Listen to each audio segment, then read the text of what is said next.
বাংলাদেশের সর্বশেষ আপডেট সংবাদে আপনাকে স্বাগতম। শুরুতেই জানিয়ে দিচ্ছি সংবাদ শিরোনাম, এরপরে বিস্তারিত। বাংলাদেশের স্বাধীনতা রক্ষায় প্রয়োজনে আরেকটি যুদ্ধ হবে, বিবৃতি দিল আওয়ামী লীগ। এরপর আপনাদেরকে জানিয়ে দিব, নিজেকে এখনও বৈধ প্রধানমন্ত্রী দাবি করছেন শেখ হাসিনা। ছাত্র জনতার আন্দোলনের মুখে গত 5 আগস্ট পতন ঘটে শেখ হাসিনা সরকারের। দেশ ছেড়ে ভারতে চলে যান তৎকালীন প্রধানমন্ত্রী আওয়ামী লীগের সভাপতি শেখ হাসিনা। তার দাবি, সংবিধান অনুযায়ী তিনি এখনও দেশের বৈধ প্রধানমন্ত্রী। সর্বশেষ আপনাদেরকে জানিয়ে দিব, বাংলাদেশের শেখ হাসিনা সরকারের পতন নিয়ে আন্তর্জাতিক প্রক্রিয়া। এতক্ষণ শুনছিলেন সংবাদ শিরোনাম, এবার বিস্তারিত। বাংলাদেশের স্বাধীনতা রক্ষায় প্রয়োজনে আরেকটি যুদ্ধ হবে, বিবৃতি দিল আওয়ামী লীগ। আমেরিকায় অনুষ্ঠানে যোগ দিয়ে ডক্টর মোহাম্মদ ইউনুস জানিয়েছেন যে দীর্ঘদিনের পরিকল্পনার পরই বাংলাদেশের ছাত্র আন্দোলন হয়েছিল। তার পিছনে মাস্টার মাইন্ড কে ছিলেন সেটাও জানান বাংলাদেশের অন্তর্বর্তী সরকারের প্রধান উপদেষ্টা। এদিকে ইরান ইসরায়েলের মধ্যে যুদ্ধের পরিস্থিতি তৈরি হয়েছে, আর তাতে আতঙ্কিত পশ্চিম এশিয়ার দেশগুলি। এই অবহয় বাংলাদেশের নতুন করে একটা যুদ্ধের প্রয়োজন বলে মনে করছেন আওয়ামী লীগ। বাংলাদেশের সংকটময় এবং অরাজক পরিস্থিতি চলছে বলে দাবি করল আওয়ামী লীগ। বাংলাদেশের ইতিহাস মুছে দেওয়ার জন্য চেষ্টা করা হচ্ছে, সেখানে অন্য দেশের পতাকা উড়ানোর পরিকল্পনা হচ্ছে বলে আওয়ামী লীগের অভিযোগ রয়েছে। আওয়ামী লীগের পক্ষ থেকে জানানো হয়েছে, বাংলাদেশের স্বাধীনতা সার্বভৌমত্ব মুছে দেওয়ার চেষ্টা করা হলে সেটা রুখতে সব রকম চেষ্টা করবে আওয়ামী লীগ। এদিকে বাংলাদেশে অন্তর্বর্তী সরকার গড়ে উঠলেও সম্পূর্ণ শান্তি স্থাপিত হয়নি। হিন্দু মানুষজনের উপর আক্রমণ নেমে আসছে বলে অভিযোগ। তার সঙ্গে বাংলাদেশের মুক্তিযোদ্ধাদের পর যে ইতিহাস তৈরি করা হয়েছিল সেগুলো ধ্বংস করা হচ্ছে বলে অভিযোগ রয়েছে। এমনকি বঙ্গবন্ধু শেখ মুজিবুর রহমানের মূর্তি পর্যন্ত আক্রান্ত বলে অভিযোগ আওয়ামী লীগের। তাই আওয়ামী লীগের পক্ষ থেকে জানানো হয়েছে, বাংলাদেশের স্বাধীনতা রক্ষার জন্য দরকার হলে আরেকটি যুদ্ধ হবে। গত বৃহস্পতিবার আওয়ামী লীগের পক্ষ থেকে ভেরিফাইড ফেসবুক পেজে একটি বিবৃতি দিয়ে এই কথা জানানো হয়েছে। দেশ ছাড়লেও শেখ হাসিনা এখনও দেশবাসীর পাশে আছেন বলেও জানানো হয়েছে ওই বিবৃতিতে।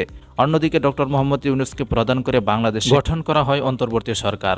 আর সেই সরকার বাংলাদেশের স্বাধীনতা ও মুক্তিযুদ্ধ এবং জাতির জনক বঙ্গবন্ধু শেখ মুজিবুর রহমানের ইতিহাস মুছে দিতে চাইছে বলেও অভিযোগ রয়েছে আওয়ামী লীগের পক্ষ থেকে।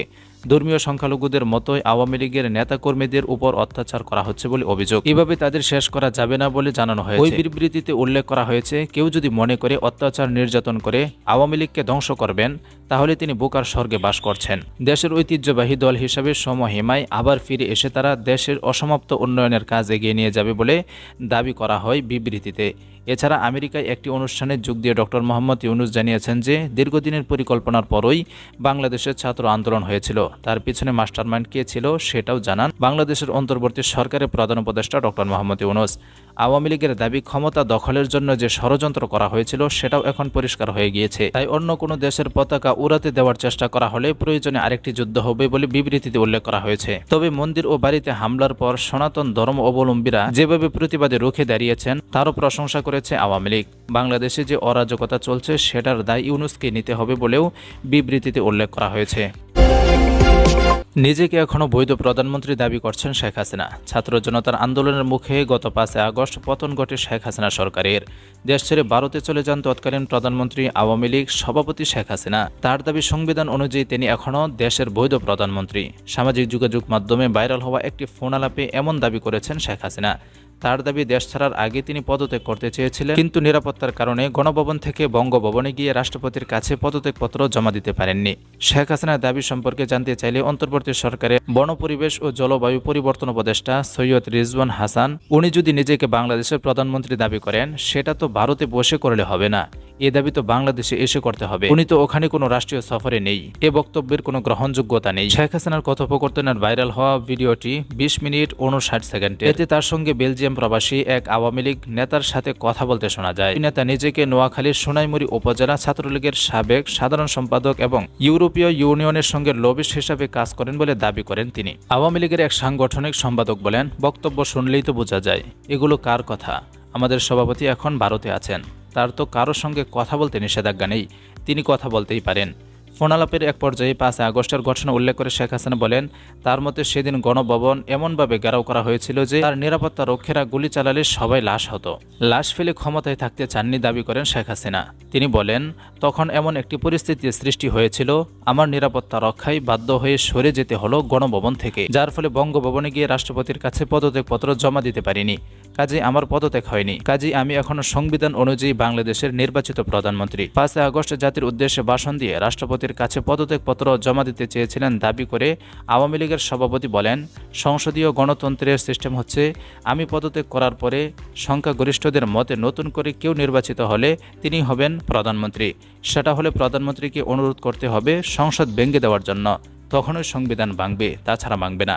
এটাও সংবিধান অনুযায়ী। আমি তো পদত্যাগ করি নাই। আমার সংবিধানের 57 অনুচ্ছেদ অনুযায়ী যেভাবে পদত্যাগ করতে হয় আমার কিন্তু সেইভাবে পদত্যাগ করা হয়নি। পদত্যাগের ভুয়া ছবি প্রচার করা হচ্ছে উল্লেখ করে শেখ হাসিনা বলেন, ছবিটা ভালো করে দেখলে দেখা যাবে ওইটা একটা মোটা বই। ওই রকম কোনো বইয়ে প্রধানমন্ত্রী সই করে পদত্যাগ করে না। আর আমার সেই চিঠিও কেউ দেখাতে পারছে না। চিঠি তো গণভবনে রেখে আসছিলাম। গণভবন আগুন দিয়ে লুটপাট করা হয়েছে, ওইগুলো সব চলে গেছে। এখন প্রতিদিনই আওয়ামী লীগের নেতাকর্মীদের হত্যা করা হচ্ছে বলে অভিযোগ করলেন শেখ হাসিনা। তিনি বলেন, আমাদের ইডেন কলেজের ছাত্রলীগের একটি মেয়ে, তাকে মেরে ঝুলিয়ে দেওয়া হলো আর বলা হলো আত্মহত্যা করেছে। এসব লাশের দায়িত্ব প্রধান উপদেষ্টাকে নিতে হবে। ছাত্র জনতার আন্দোলনে পুলিশের গুলিতে হত্যাকাণ্ড হয়নি। আন্দোলনকারীদের মধ্যে কিলিং এজেন্ট ছিল বলে দাবি করেন শেখ হাসিনা। এ সময় তিনি বর্তমান অন্তর্বর্তী সরকারি বস্ত্র ও পাট উপদেষ্টা ব্রিগেডিয়ার জেনারেল অব সাখাওয়াত হোসেনের একটি বক্তব্য তুলে ধরলেন এবং বললেন, উপদেষ্টা সাখাওয়াত হোসেন আর্মির লোক। তিনি নিজেই বলেছেন এই বুলেট পুলিশের কাছে থাকে না, তার মানে সাধারণ লোকের কাছে অস্ত্র ছিল। আজ পর্যন্ত বুলেট সম্পর্কে তদন্ত নেই, অস্ত্র কে ব্যবহার করেছে কোনো তদন্ত নেই। হত্যাকাণ্ডর দায়ভার বর্তমান সরকারকে নিতে হবে। শেখ হাসিনার এমন বক্তব্য প্রসঙ্গে অন্তর্বর্তী সরকারি উপদেষ্টা সৈয়দ রিজওয়ান হাসান বলেন, হত্যাগুলো কেন হলো, কে করলো, এগুলোর মোটামুটি ধারণা পাবে যখন জাতিসংঘের উচ্চপদস্থ প্রতিনিধি দল আসবে। মানুষগুলো মেরে ফেলা হয়েছে গত 5 আগস্টের মধ্যে, আর এর দায় আমাদের নেওয়ার প্রশ্নই আসে না। বাংলাদেশে শেখ হাসিনা সরকারের পতন নিয়ে আন্তর্জাতিক প্রক্রিয়া। সোমবার বাংলাদেশে শেখ হাসিনা সরকারের পতনের পর বিভিন্ন দেশে এবং আন্তর্জাতিক সংস্থা তাদের প্রক্রিয়া ব্যক্ত করেছেন। এসব প্রক্রিয়া তাদের কেউ কেউ বাংলাদেশের জনগণের প্রতি সহিংস প্রকাশ করে, আবার কেউ কেউ বাংলাদেশের প্রতি তাদের অঙ্গীকারের কথা পুনরুল্লেখ করে দ্রুত স্বাভাবিক অবস্থা ফিরে আনবে এমন আশা প্রকাশ করছে। এর মধ্যে যুক্তরাষ্ট্র, যুক্তরাজ্য, চীন, ভারত এবং পাকিস্তান যেমন রয়েছে, তেমন ইউরোপীয় ইউনিয়ন, ইউও, আন্তর্জাতিক মুদ্রা তহবিল এবং বিশ্ব ব্যাংকের মতো প্রতিষ্ঠানও রয়েছে। পদত্যাগের পর ভারত চলে যাওয়ার পর থেকে এখন পর্যন্ত শেখ হাসিনা দেশটির রাজধানী দিল্লিতে রয়েছেন। কিন্তু শেখ হাসিনার অবস্থান এবং বাংলাদেশ পরিস্থিতি নিয়ে আনুষ্ঠানিক বক্তব্য করতে ভারত সময় নিয়েছে 24 ঘন্টার বেশি সময়। গত মঙ্গলবার ভারতের পররাষ্ট্রমন্ত্রী এস জয়শঙ্কর বিষয়টি নিয়ে দেশটির পার্লামেন্টে বক্তব্য দেন। তিনি বলেছেন, খুব কম সময়ের নোটিশে তিনি শেখ হাসিনা সাময়িকভাবে ভারতে আসার অনুমতি চান।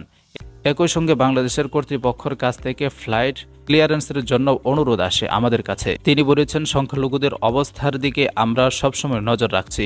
তাদের সুরক্ষা দিতে বিভিন্ন গোষ্ঠী ও সংগঠন নানা কর্মসূচি নিয়েছে বলে খবর পাওয়া গেছে। এটিতে আমরা স্বাগত জানাই। যতক্ষণ আইন শৃঙ্খলা পরিস্থিতি দৃশ্যপূর্ণ পরিস্থিতি না হবে সে পর্যন্ত স্বাভাবিকভাবেই আমাদের উদ্বেগ থাকবে। ভারতের পররাষ্ট্রমন্ত্রী পার্লামেন্ট দেওয়া বক্তব্যে আরও বলেন, এই জটিল পরিস্থিতিতে আমাদের সীমান্তরক্ষী বাহিনীগুলোকে বিশেষ করে সতর্ক থাকতে হবে। ভারতের পররাষ্ট্রমন্ত্রী পার্লামেন্টে দেওয়া বক্তব্যে বলেন, এই জটিল পরিস্থিতিতে আমাদের সীমান্তরক্ষী বাহিনীকে বিশেষ সতর্ক থাকতে নির্দেশ দেওয়া হয়েছে। গত মঙ্গলবার তিনি আরও বলেছেন, বিগত 24 ঘন্টা আমরা ঢাকার কর্তৃপক্ষের সঙ্গে যোগাযোগ রেখে চলেছি। এর আগে সোমবার রাতে ভারতের প্রধানমন্ত্রী নরেন্দ্র মোদীর সভাপতিত্বে ক্যাবিনেটের নিরাপত্তা বিষয়ক কমিটি বাংলাদেশ পরিস্থিতি নিয়ে আলোচনা করতে জরুরি বৈঠক বসেছিল। ওই বৈঠকে পররাষ্ট্রমন্ত্রী জয়শঙ্কর, স্বরাষ্ট্রমন্ত্রী অমিত শাহ সহ আরও অনেকেই উপস্থিত ছিলেন।